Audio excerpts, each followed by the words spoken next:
dia bikin salah. Nah, ini level paling bawah. Mudah-mudahan kita nggak termasuk nih. Karena kalau yang paling bawah dia sholat dihukum oleh Allah Subhanahu wa Ta'ala. Ada azabnya nanti di yaumil qiyamah. Memang ada orang sholat tapi diazab sama Allah. A'udzubillahi minasyaitonirrajim. Bismillahirrahmanirrahim. Assalamualaikum warahmatullahi wabarakatuh.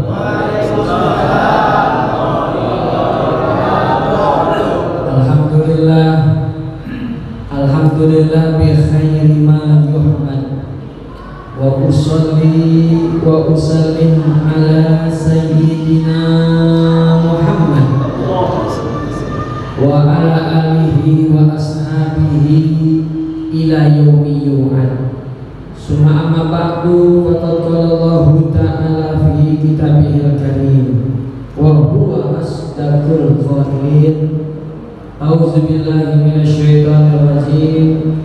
Ya ayyuhallazina amanu ruk'u wasjudu wa'budu rabbakum la'allakum tuflihun.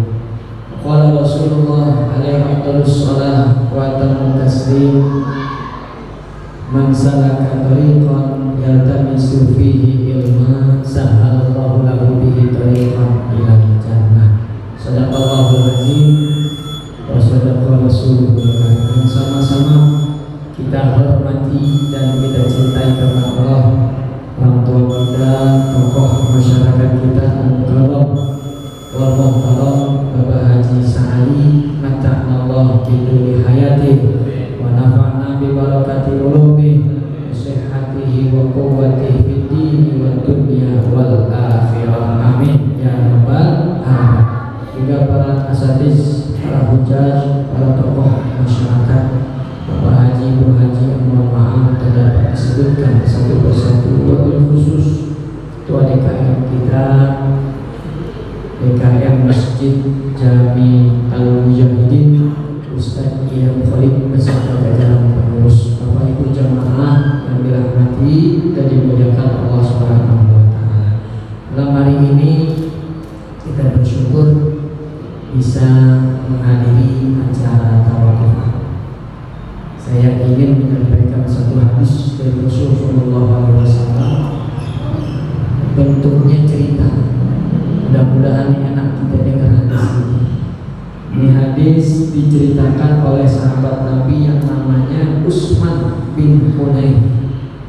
Ja'a rajulun Dorirul Basari ala Rasulullah SAW. Datang seorang sahabat. Ini sahabat kagak bisa melihat, kata Utsman bin Hunayf. Faqala ya Rasulullah ud'ullah ayyu'afini. Kata sahabat ini orang buta datang lalu minta didoain sama Rasulullah. Ya Rasulullah, doain biar mata saya bisa lihat lagi, bisa sembuh. Nabi begitu mendengar ada sahabatnya yang minta doa, pasti Nabi doain. Makanya kita kalau punya hajat datang ke orang alim, datang ke guru kita, datang ke orang soleh, minta doa sama mereka. Karena sekarang udah nggak ada Rasulullah. Dulu sahabat kalau ada apa-apa datangnya ke Nabi. Kalau kita punya urusan datang ke orang yang benar, urusan kita akan diberikan kemudahan. Tapi kalau kita punya urusan ceritanya sama orang yang tidak tepat, yang ada dia bakalan cerita kemana-mana tuh. Jadi bahan gosipan urusan kita, digibahin. Kalau orang alim, orang soleh akan digibahin, gak akan diceritain itu. Lanjut. Terus ya. Jadi kata Rasulullah, in syi'ta da'autu wa in syi'ta sabarta fa huwa khairul laka. Jawaban Nabi, kalau saya doain, insyaallah akan dijawab sama Allah. Atau yang kedua, kau sabar, pahalanya lebih baik lagi di mata Allah. Kira-kira kalau kita diberikan tawaran dua, didoain sembuh, apa pilih sabar?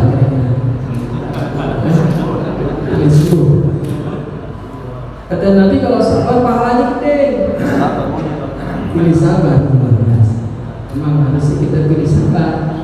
Kalau kasih kita penyakit, udah ditentuin dari sana.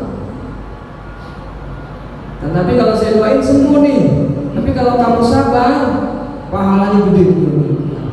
Makanya nanti ketika di yaumul kiamah, orang yang sehat itu berharap, seandainya dulu di dunia perut saya ini dibelek apa diputus-putusin khususnya, karena mengetahui tenaga saya diberikan penyakit, dia sabar, pahalanya tinggi luar biasa.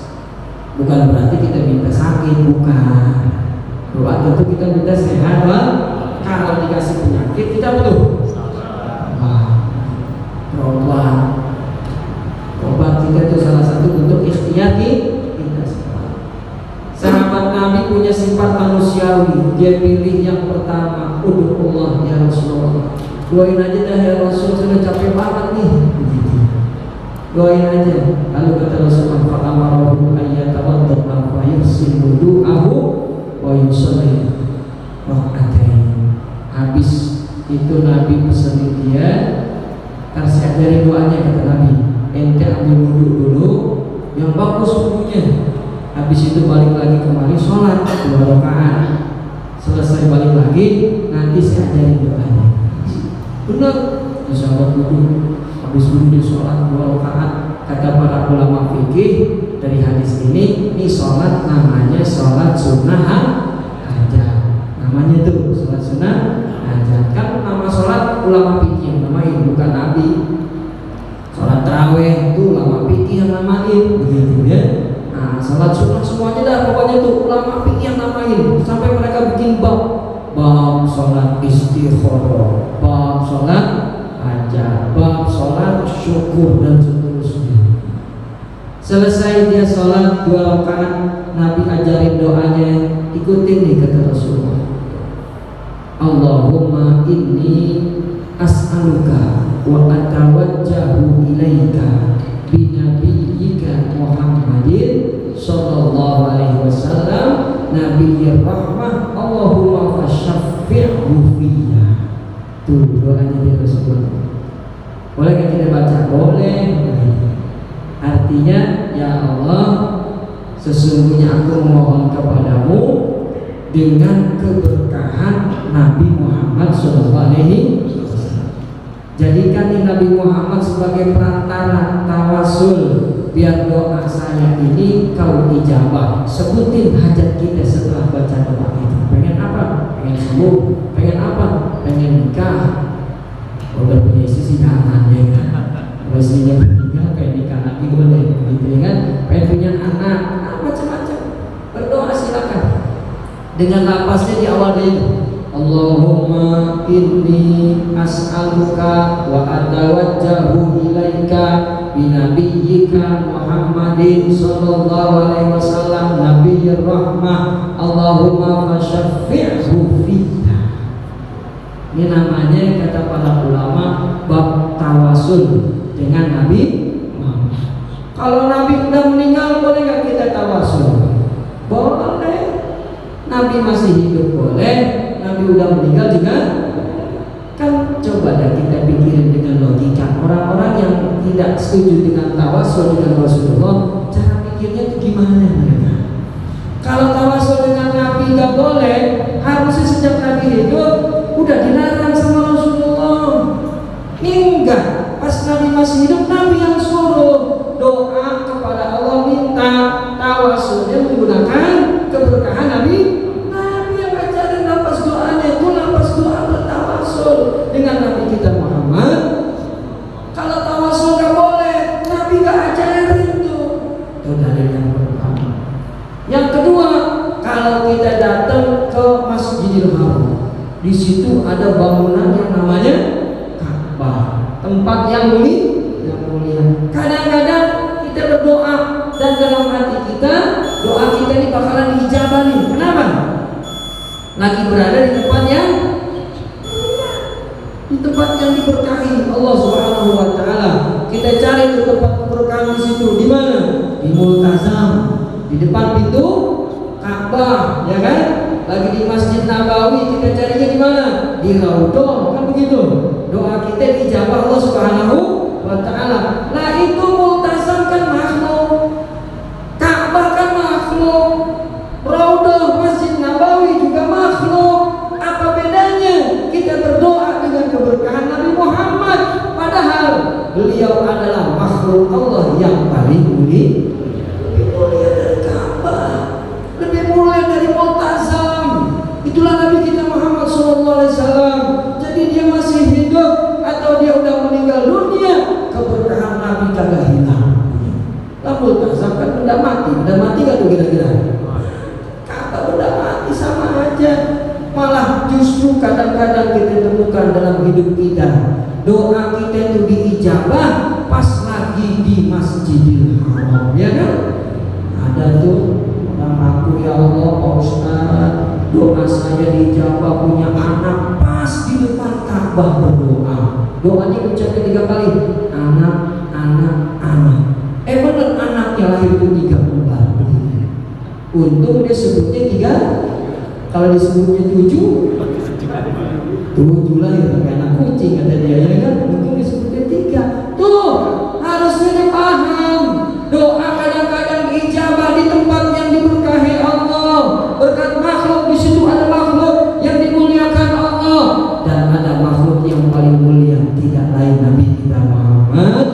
Jadi jangan ragu kalau kita tawasul dengan Nabi Muhammad setelah beliau meninggal dunia, nyampe doa kita dijabah. Lapas ini doa tadinya, Allahumma inni as'aluka wa atawajjahu ilaika binabiyyika Muhammadin sallallahu alaihi wasallam nabiyyir rahmah Allahumma fasyafirhu fiyya.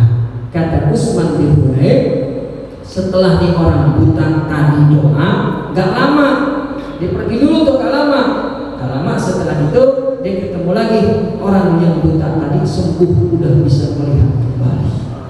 Alhamdulillah. Jadi dia persaksian dari Utsman bin Hurairah setelah berpisah dari majlis tersebut, ketemu lagi, menunjukkan bahwa dia baca doa ini bukan saja saat di depan Rasulullah, tapi doa ini diulang terus sama dia walaupun dia sudah berpisah jauh dengan Nabi Muhammad sallallahu alaihi wasallam. Kita juga begitu. Nabi dimakamin di Madinah, kita di jalan sadar jauh, boleh. Tidak dihadiri Rasul, boleh. Ini sahabat yang buta berdoa terus, yakinnya dengan Allah Subhanahu, yakinnya sama Allah, mintanya sama Allah, tapi melalui keberkahan Nabi Muhammad. Nah ini menarik kalau dikaji jamaah yang dirahmati Allah, menunjukkan pelajarannya. Sahabat-sahabat Nabi itu sholatnya cakep,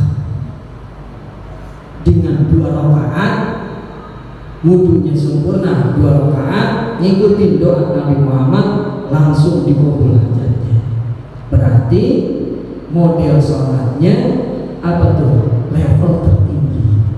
Ada 5 level orang kerjain sholat.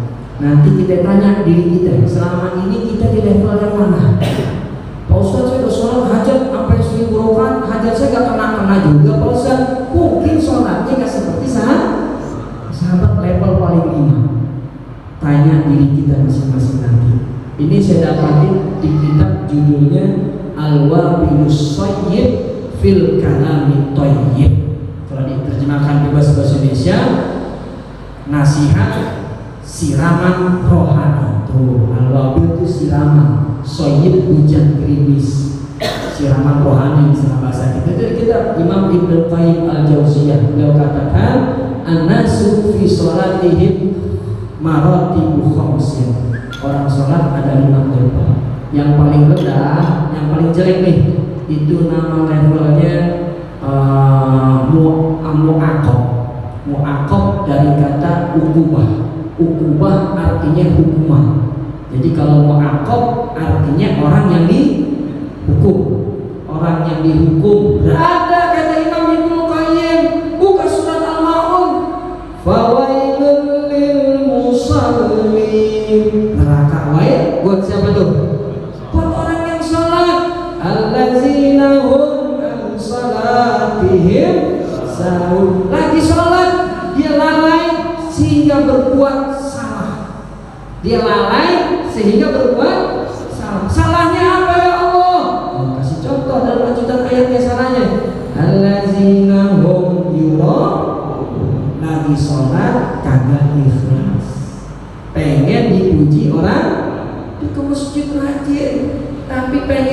azab orang, biar dikata dia orang itu derajat paling bawah, nanti akan diazab oleh Allah neraka wayang, karena Allah nggak mau ibadah yang kita kerjakan tidak ikhlas, hanya mengharap ridho Allah Subhanahu wa taala. Mudah-mudahan kita terhindar ya dari kelompok yang pertama. Naik level yang kedua, namanya level muhasab. Muhasab dari hisab. Hisab artinya yang dihitung, yang ditanya. Muhasab berarti orang yang ditanya. Walaupun gak diazab seperti yang pertama, yang kedua ini juga udah gak enak, karena orang kalau ditanya, kalau dihisab itu bagian dari azab. Ditanya-tanya banyak, kita kan gak enak kalau ditanya-tanya, begitu kan? Muhasab, siapa nih muhasab? Kata Imam Ibnul Qayyim, mereka yang sholat, lagi sholat, pikirannya kepikiran dunia. Ada gak orang lagi sholat kepikiran dunia? Lagi ruku, Allahu Akbar. Ya coba jangan beli peci putih, udah banyak peci putih saya. Itu lagi sholat gitu tuh. Peci motor. Apa? Peci motor. Kadang-kadang kita ingat sesuatu barang hilang, lagi sholat. Itu model kedua. Nanti ditanya sama Allah. Kalau banyak kepikiran dunia daripada ingat Allah saat sholat, celaka nih orang. Tapi kalau sedikit terbesit dunia karena mungkin kelemahan dan kelalaian dia, masih banyakkan dalam sholatnya dia ingat Allah Subhanahu wa taala, bisa jadi dia dimaafkan dan diampuni dosanya oleh Allah Subhanahu. Jadi level kedua, orang yang muhasab, ditanya. Dalilnya mana? Hadis Nabi, awwalu ma yuhasabu alaihil abdu yaumal qiyamah as-shalat. Katanya nih, ibadah yang pertama kali dihisab di hadapan Allah adalah ibadah sholat. Jadi nanti kalau dibayangkan dari saya aja, saya bayangin di yaumul qiyamah, begitu kita menuju perhitungan Allah, di masing-masing kita akan keluar nomor di jidatnya. Ada yang jidatnya 1, berarti sholatnya level. Ada yang jidatnya 2, berarti sholat level. Ustaz gak boleh ngomongin nomor katanya, ya kan? Lagi ini kampanye soalnya, ya kan? Udah gak peduli dah pokoknya, ya kan? Ada yang nomornya 3, ada yang paling bagus nomornya nih. Kalau nomor 1, malaikat udah gak usah pusing, langsung masukin neraka wail. Kan tadi nomor 1 dia gak ikhlas, sholatnya kagak ikhlas. Kalau keluar di jidatnya nomor 2, mas berhenti dulu sini, nanti Anda akan ditanya dulu model sholatnya seperti apa. Kalau keluar nomor 3, langsung masuk ke surga. Tuh, makanya kata Allah, wallahu sari'ul hisab. Allah itu hisabnya cepat. Salah satu cepatnya begitu. Kalau nomor 1, nomor 2 berhenti dulu. Nomor 3 silakan lanjut. Nomor 4 silakan lanjut. Kalau nomor 2 berarti muhasab, dihisab dulu, ditanya dulu, karena sholat banyak kepikiran dulu dunia. Yang ketiga nih, yang ketiga namanya mukaffarun bihi. Mukaffar artinya dosa-dosanya diampuni Allah. Dengan dia sholat, itu sholat di 2 rakaat, diampuni dosanya oleh Allah Subhanahu wa taala. Itu model sholat yang ketiga. Siapa mereka? Sholatnya itu tidak pernah terbesit dunia, dari takbir sampai salam. Selalu ingat akhirat, selalu ingat azab Allah Subhanahu wa taala.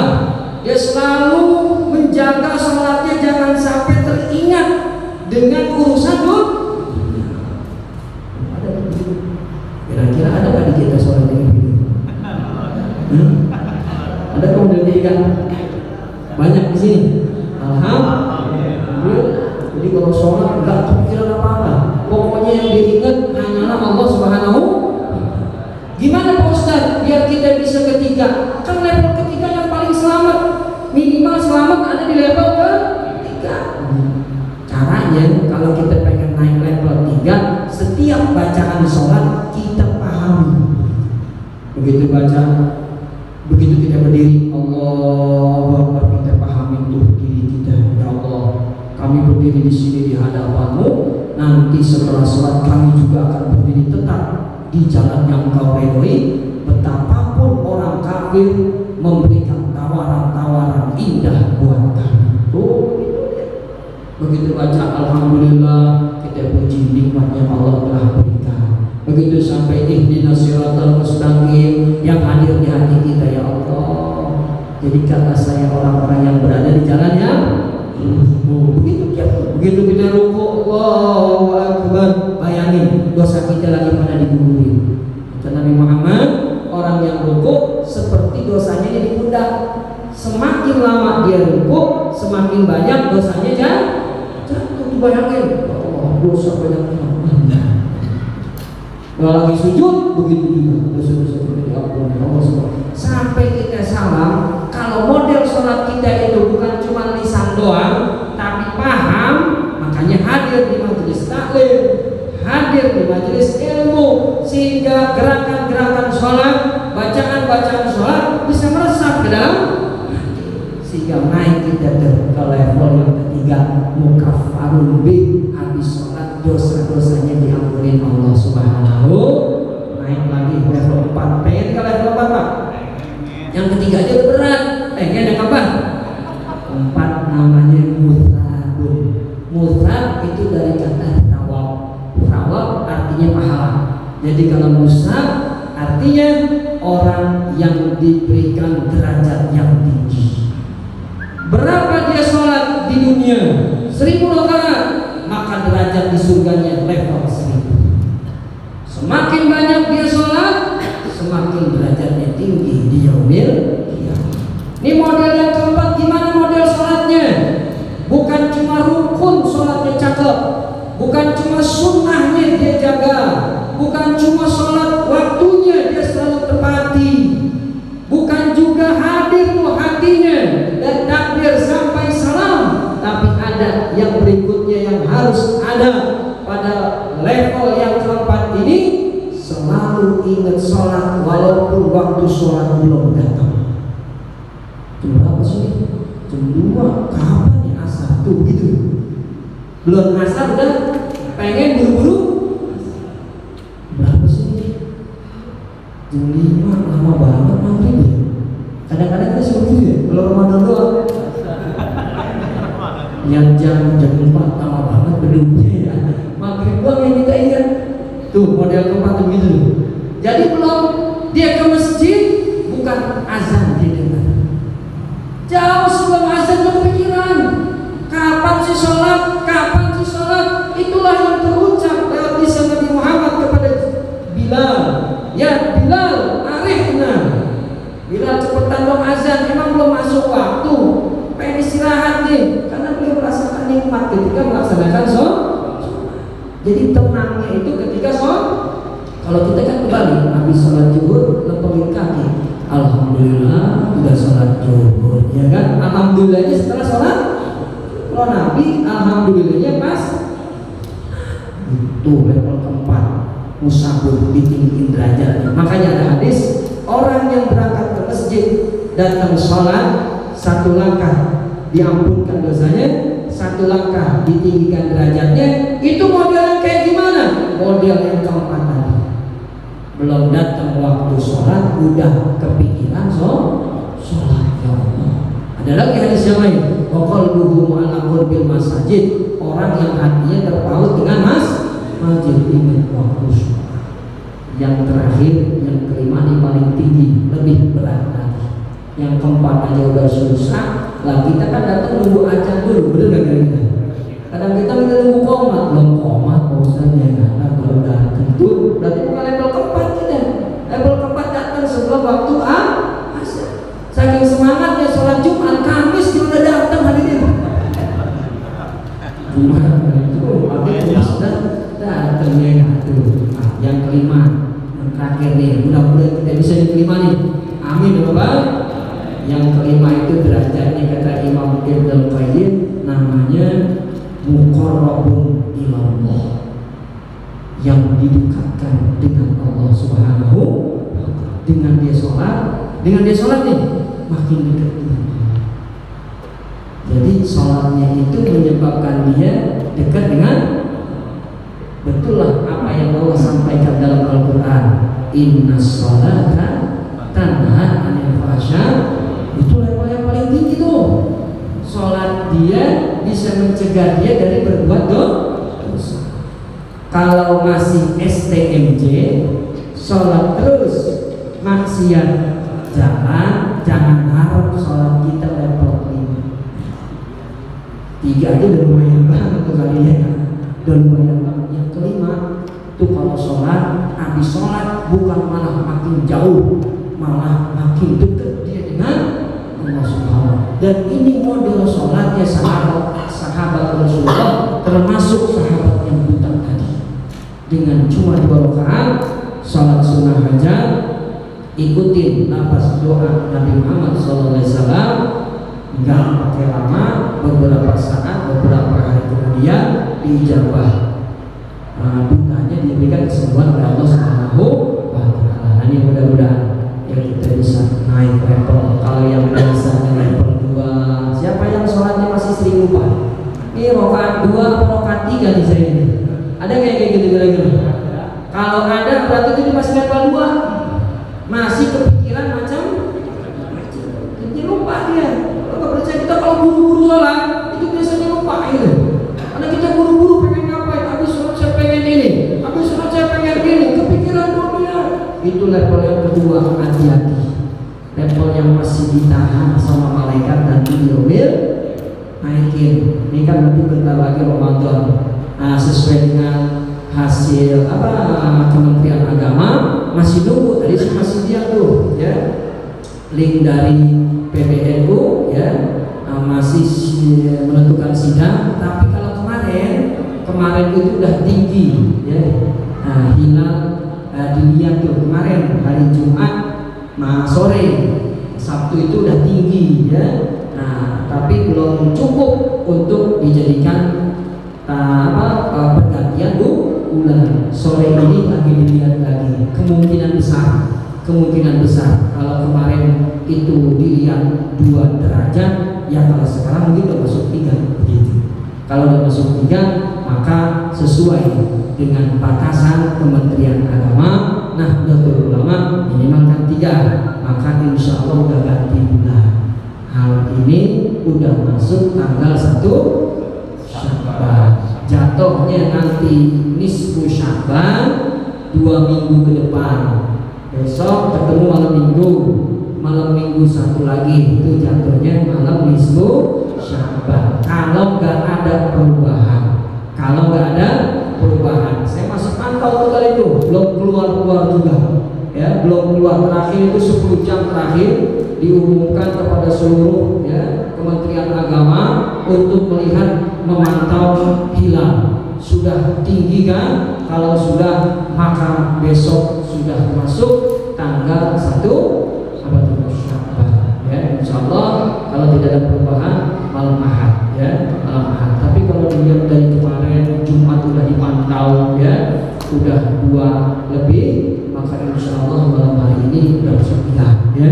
Insyaallah nanti kita sambut kedatangan bulan Sya'ban, bulan yang barokah, dan kita akan bertemu dengan bulan suci Ramadan. Jadi ini latihan minimal sholat kita Ramadan tahun ini naik level begitu. Kalau selama ini kita sholatnya muhasab, naik. Yang ketiga, sholat bisa menggugurkan dosa kita. Selama ini kita sholat gak digugurin dosa kita kali, iya begitu, karena muhasab, selalu kepikiran dunia begitu. Kalau yang ketiga nih, mudah-mudahan tahun ini Pak Ustaz, sholat saya level ketiga, tiap sholat dosa saya diampuni Allah. Apalagi bisa masuk level keempat, bukan cuma digugurkan dosa kita, derajat surga kita ditinggikan Allah Subhanahu wa Ta'ala. Amin ya rabbal alamin. Ini kan dari saya ya, dengan tawakuf ini kita istirahat. Saya yang selama ini hadir di depan jemaah, mohon dibukakan pintu maaf yang seluas-luasnya. Kalau ada ucapan yang kurang pas, kalau ada kata-kata sikap yang menyakiti perasaan jemaah setahun belakang kemarin,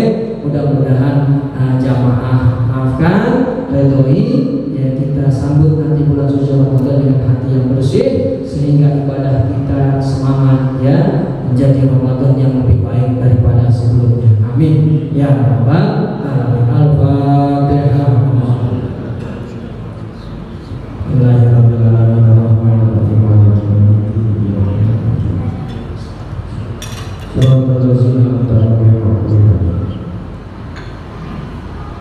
Wa'fu anna ya karim, wa'fu anna ya rahim, ya arhamar rahimin, arhamna warhamna aba'ana waghfir li ummahatina warhamhum kama rahimuna shighara wa li jami'il muslimin wal muslimat wal mu'minin wal mu'minat al-ahya'i minhum wal amwat innaka sami'un qaribun mujibud da'wat ya qadiyal hajat. Allahumma lakal hamdu kulluh wa lakal syukru kulluh wa ilaika yurja'ul amru kulluh sirruhu wa alaniyatuh wa ahlun anta an-tuhmad wa ahlun anta an-tu'bad. Allahumma salli wa sallim ala sayyidina Muhammadin salatan taghfiru biha dzunub wa tuslihu biha al-qulub wa tantaliqu biha al-usul wa talinu biha as-su'ub wa ala alihi wa ashabihi wa man ilaihi mansur. Allahumma ighfir lana dzunubana wa li walidayya wa li walidikum wa li jami'il muslimin wal muslimat